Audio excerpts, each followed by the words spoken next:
সমাজ সেবা অধিদপ্তরের বিশাল নিয়োগ বিজ্ঞপ্তিটি নিয়ে অনেকেরই মনে অনেক কনফিউশন কাজ করছে। এই একটা ভিডিওর মধ্যে আমরা সকল কনফিউশন দূর করার চেষ্টা করব। প্রথমে বলবো এটি একটি সংশোধিত নিয়োগ বিজ্ঞপ্তি। তার মানে এই বিজ্ঞপ্তিটি আগে আরও প্রকাশ করা হয়েছিল, কিছু কিছু জিনিস সংশোধন করে এটা আবার প্রকাশ করা হয়েছে 24শে মে 2026 খ্রিস্টাব্দে।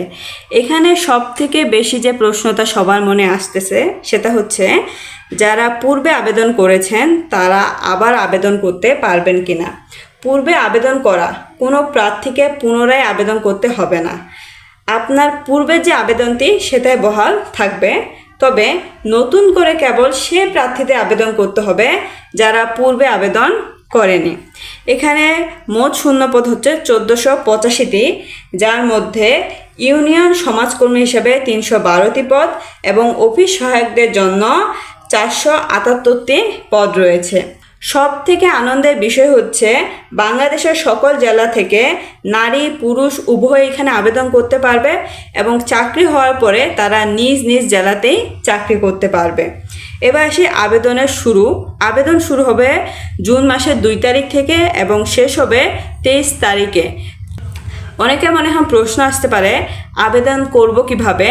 তো তারা চাইলে আমার চ্যানেলটিকে সাবস্ক্রাইব করে রাখতে পারেন, কারণ নেক্সট ভিডিওতে আমরা আপনাদেরকে দেখাবো কিভাবে এ পরীক্ষায় আপনি আবেদন করতে পারবেন।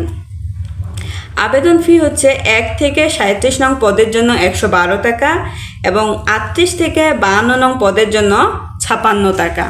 বয়স আপনার সর্বনিম্ন 21 বছর হতে হবে, সর্বোচ্চ 32 বছর পর্যন্ত আপনি আবেদন করতে পারবেন। এখন আসি একাধিক পদে আবেদন করতে পারবেন কিনা। হ্যাঁ, আপনি একাধিক পদে আবেদন করতে পারবেন, তবে এখানে একটা জিনিস লক্ষ্য রাখতে হবে।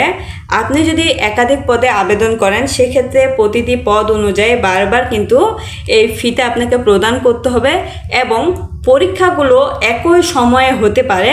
সেক্ষেত্রে কোনটা রেখে কোনটা দিবেন কনফিউশনে আপনি পড়তে পারেন, আবার পরীক্ষাগুলো একই সময় নাও হতে পারে। তাই আবেদন করার সময় একটু বুঝে শুনে আবেদন করার চেষ্টা করবেন। এবার আসি পরীক্ষা সম্পর্কে একটু বিস্তারিত আলোচনা। প্রথমে আমরা যোগ্যতা নিয়ে আলোচনা করব। আপনি যদি জিএসসি, এসএসসি, এইচএসসি পাস হন তাতে আপনি আবেদন করতে পারবেন। স্নাতক ডিগ্রি বা মাস্টার্সের জন্য আরও সর্বোচ্চ পদগুলো রয়েছে, সেগুলোতে আপনারা আবেদন করতে পারবেন। তার মানে আপনি যদি জিএসসি পাস করে থাকেন সেক্ষেত্রে আপনি কিছু কিছু পোস্টের জন্য আপনি আবেদন করতে পারবেন। তাই আমি মনে করি যে এই সুযোগ একদমই মিস করা উচিত না, সবারই এখানে অ্যাটলিস্ট আবেদন করে রাখা উচিত।